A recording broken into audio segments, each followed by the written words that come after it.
Dance प्रतियोगिता का final round शुरू होने वाला था, लेकिन माहौल में एक अजीब सी बेचैनी तैर रही थी। मुंबई की जगमगाती शाम में वो मंच अब केवल एक प्रतिस्पर्धा का स्थान नहीं रहा था, बल्कि जैसे रिश्तों की सबसे बड़ी परीक्षा का रणक्षेत्र बन चुका था। रोशनी से सजा मंच, तालियों की गूंज और चकाचौंध भरी भीड़ के बीच अनुपमा अपनी टीम डांस रानी के साथ खड़ी थी। चेहरे पर मुस्कान थी, पर आंखों में बिछड़े रिश्तों की टीस झलक रही थी।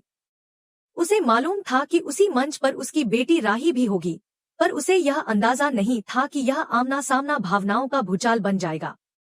राही जब अपनी टीम के साथ मंच पर पहुंची तो उसकी आंखें दर्शक दीर्घा में किसी एक को तलाशने लगी, और जैसे ही उसकी नजर अनुपमा पर पड़ी, समय ठहर गया। मां बेटी बरसों बाद एक दूसरे के इतने करीब, फिर भी दिलों में कितनी दूरियां। राही के कदम डगमगाए और वह एक कराह के साथ मंच पर गिर पड़ी। सन्नाटा छा गया। एंकर ने बात संभालने की कोशिश की, परफॉर्मेंस पूरी मानी जाएगी, आप जा सकती हैं, पर शब्द खोखले थे। सबकी नजरें अनुपमा पर थीं। कुछ में अफसोस, कुछ में सहानुभूति और कुछ में कठोर निर्णय की तलवारें। अनुपमा की आंखों में गिल्ट था, उसका दिल अपनी ही बेटी के टूटते सपने को देखकर चकनाचूर हो गया। वह अपनी सीट से उठी, जैसे कोई आत्मा शरीर से निकलती है, लेकिन राही ने उसे धक्का देकर दूर कर दिया। अनुपमा भीड़ में खो गई। जसप्रीत और भारती तुरंत उसे ढूंढने निकले। भारती के मन में डर था। अनुपमा अपने अतीत से जितना भागना चाहती थी, आज वही अतीत सामने आकर खड़ा हो गया था। उधर जसप्रीत को लग रहा था कि अब शायद अनुपमा मंच पर वापस नहीं आ पाएगी। टीम का सपना अब एक पतले धागे पर झूल रहा था। वहीं कुठारी परिवार का माहौल और भी अशांत हो गया था। खयातियात गुस्से से भर चुकी थी। उसे लग रहा था कि मुंबई आना ही सबसे बड़ी गलती थी। उसने अनुपमा को देखकर अपना आपा खो दिया। राही जो अपने अपमान और गुस्से में बेकाबू हो चुकी थी, उसने प्रेम से सीधे सवाल किया, क्या तुम्हें पहले से पता था कि वह यहाँ है? प्रेम सहम गया, उसकी आंखों में झिझक थी। फिर उसने सच स्वीकारा, हाँ, मुझे पता था। राही की आंखों में गुस्से की आग सुलग उठी। तुम्हें पता था कि मैं उस औरत का चेहरा भी नहीं देखना चाहती, फिर भी तुमने मुझसे छुपाया? प्रेम की सफाई थी कि वह नहीं चाहता था कि राही की मेहनत पर असर पड़े, लेकिन राही के लिए यह धोखा था। उसने प्रेम की आंखों में झांका और उसे अनदेखा कर दिया, जैसे वह अब उसकी दुनिया से बाहर हो। राही ने अपना गुस्सा और निराशा कॉस्ट्यूम पर निकाला, वही कॉस्ट्यूम जो अनुपमा ने पहना था। प्रेम अब और नहीं छिपा सका। उसने बताया कि अनुपमा भी इस प्रतियोगिता में भाग ले रही है। राही जैसे सन्न रह गई। प्रेम की आवाज में थरथराहट थी। उसने बताया कैसे वह मुंबई अनिल के साथ आया, कैसे वह अनुपमा से मिला और कैसे अनुपमा ने एक मां की तरह उसकी मदद की। लेकिन राही को ये सब सुनना मंजूर नहीं था। उसने प्रेम पर ताना मारा, जो अपनी पत्नी का नहीं हो सका, वह किसी और का क्या होगा? प्रेम चुप रहा, फिर बोला, जो बेटी अपनी मां की नहीं हो सकी, वह किसी और की क्या होगी? राही को ये शब्द चीर गए। प्रेम का गुस्सा अब साफ झलकने लगा था। जब सब चला गया, तब अब जो है उसे तो बख्श दीजिए।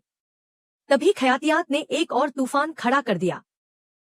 उसने प्रेम को एक थप्पड़ मार दिया, मेरे बेटे को मारा उस औरत ने। अभी 1 साल भी नहीं बीता और तुम उसी की तरफदारी कर रहे हो। खयातियात की आंखों में सिर्फ गुस्सा नहीं, एक टूटा हुआ विश्वास भी था। नीला यह सब देखकर दुखी थी। अनुपमा कहीं नहीं थी, फिर भी विवादों की जड़ वही थी। प्रेम अब कुछ भी सुनने को तैयार नहीं था।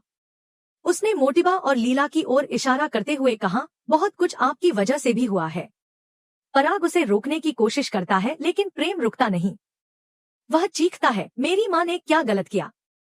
राही का गुस्सा चरम पर था, तुम मेरे पति हो, तुम्हारी वफादारी मेरी तरफ होनी चाहिए, न कि उस औरत की तरफ। पराग और मोटिबा भी प्रेम के खिलाफ हो गए। प्रेम अब टूट चुका था। उसकी आंखों में दर्द था, लेकिन शब्दों में ताकत बची थी। दूसरी ओर अनुपमा एक कोने में अकेली बैठी थी, रो रही थी। उसकी आंखों से आंसू थमने का नाम नहीं ले रहे थे। वह खुद को दोष दे रही थी, सब मेरी वजह से हुआ। तभी बाबूजी उसके पास आते हैं, उसे गले लगाते हैं। अनुपमा उनके कंधे पर सिर रखकर फूट फूट कर रो पड़ती है। बाबूजी उसे दिलासा देते हैं, यह तुम्हारी गलती नहीं है, यह नियति का खेल है। उधर प्रेम भी टूटा हुआ था, लेकिन फिर भी अपनी बात कह रहा था। जब भगवान ही यही चाहते थे तो मैं बीच में क्या करता? राही चिल्लाई, क्या तुम्हें पता नहीं कि मुझे उस औरत से नफरत है? प्रेम चुप रहा, लेकिन उसकी आंखें बोल रही थी। इसी बीच भारती अनुपमा को ढूंढते हुए आती है। बाबूजी के पास उसे देखती है। अनुपमा अपने दर्द को दोहराती है, मैं सब सही करना चाहती थी, लेकिन सब गलत हो गया। भारती उसे दिलासा देती है, आपने कोई गलती नहीं की, आपने तो सबकी मदद की है। अनुपमा बताती है, जब मुझे पता चला मैं वहां से भाग गई, लेकिन भागते हुए भी डांस हॉल में पहुंच गई। मेरे सामने मेरी बेटी थी। मैं चाहती थी कि वह अपने पिता का नाम रोशन करे, पर मैं खुद उसकी दीवार बन गई। अनुपमा की आंखें फिर भर आईं। भारती ने उसका हाथ थामा और कहा, पूरी टीम आपका इंतजार कर रही है। अनुपमा एक गहरे असमंजस में थी। भारती की बातों और बाबूजी की हिम्मत देने वाली आवाज के बावजूद उसके अंदर एक मां की पीड़ा थी जो उसे अपनी बेटी के खिलाफ मंच पर खड़ा होने से रोक रही थी। उसने कांपती हुई आवाज में कहा, मुझे माफ कर दो, लेकिन मैं अपनी बेटी के खिलाफ खड़ी नहीं हो सकती। ये शब्द सुनकर भारती भी स्तब्ध रह गई। उसकी आंखों में आशा की चमक धीरे धीरे बुझने लगी। उधर जसप्रीत, जो बैकस्टेज खड़ी थी, बेचैनी से प्रार्थना कर रही थी कि अनुपमा डांस छोड़कर भाग न जाए। अनीता और दीपा ने उससे पूछा, तुम इतनी परेशान क्यों हो? लेकिन जसप्रीत के पास कोई उत्तर नहीं था, सिर्फ एक डर था, अपनी टीम की कप्तान को खोने का। बाबूजी ने अनुपमा का हाथ थामते हुए कहा, ये घर नहीं है, मंच है, और यहाँ तुम सिर्फ मां नहीं हो, एक टीम की कप्तान भी हो। एक कप्तान कभी भी अपनी टीम को इस तरह अधर में छोड़कर नहीं जा सकता। उनकी आवाज की दृढ़ता वही थी जिसने अनुपमा को हर बार मुश्किल समय में सहारा दिया था। भारती ने भी बात संभालते हुए कहा, आपने ही तो हमें हिम्मत दी है, अब जब हमारी बारी है तो आप हमें छोड़ रही हैं। उसकी आंखों में एक सपना पल रहा था जिसे अनुपमा ने ही उसे दिखाया था, अपनी सर्जरी करवाकर दोबारा अपने पैरों पर चलने का। अनुपमा दुविधा में थी। अगर वह मंच पर जाती है तो राही क्या सोचेगी? क्या वह अनुज से नजर मिला पाएगी? उसकी आत्मा उसे झकझोर रही थी। बाबूजी ने आखिरी कोशिश की, राही से बात करो, वह तुम्हारी बेटी है, वह समझेगी। वे उसे लेकर राही के पास चलने लगे, पर अनुपमा फिर रुक गई। उसने भारती की आंखों में देखा, वहां सिर्फ आंसू नहीं, उम्मीदें भी थी, मजबूरी और विश्वास का एक अटूट संगम। यही देख अनुपमा ने निर्णय लिया, वह राही से मिलेगी। उधर दूसरी तरफ षड्यंत्र का साया फैल चुका था। मोटीबा और खयाती अनुपमा पर आरोप लगा रही थी कि उसने जानबूझकर इस प्रतियोगिता में हिस्सा लिया है ताकि वह सबसे बदला ले सके। परी ने बीच में हस्तक्षेप किया, अनुपमा ऐसा नहीं कर सकती, वो गलत नहीं है। लेकिन माही ने उसका विरोध करते हुए कहा, तुम अनुपमा का पक्ष मत लो। पराग भी बोल पड़ा, अगर उन्होंने ऐसा किया है तो ये बहुत गलत है। वही प्रेम अपनी बात पर अड़ा हुआ था। उसकी आवाज में वो पीड़ा थी जो किसी चाहने वाले की मजबूरी से उपजती है। मैं राही से प्यार करता हूँ और उसकी जीत देखना चाहता हूँ, इसलिए मैंने उसे सच नहीं बताया। राही इस टकराव से भागना चाहती थी, पर तभी अनुपमा उसके सामने आ खड़ी होती है। एक सन्नाटा, एक टकराव, एक भावनात्मक विस्फोट। दोनों की आंखें मिलती हैं, जैसे सदियों बाद कोई रिश्ता सामने खड़ा हो पर पहचानने से इनकार कर दे।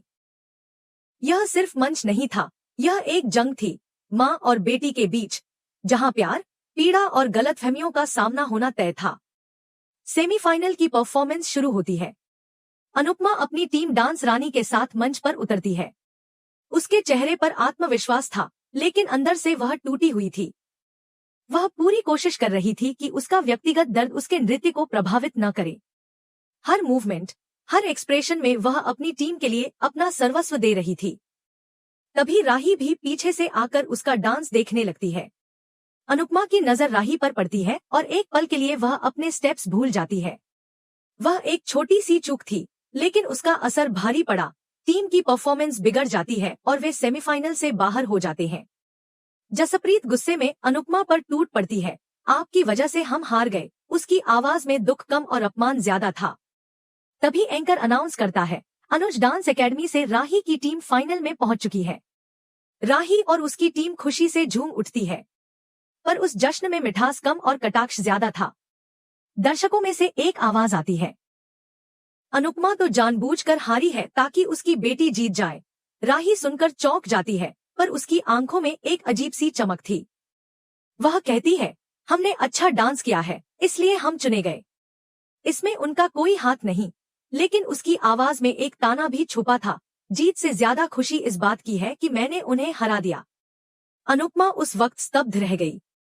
उसकी आंखों में गहरा दर्द था, जैसे किसी ने उसकी आत्मा को कुरेद कर रख दिया हो। उधर राही प्रेम से तीखे शब्दों में कहती है, जो अपनी पत्नी का नहीं हो सका, वह किसी और का क्या होगा। ये शब्द प्रेम को भीतर तक तोड़ देते हैं।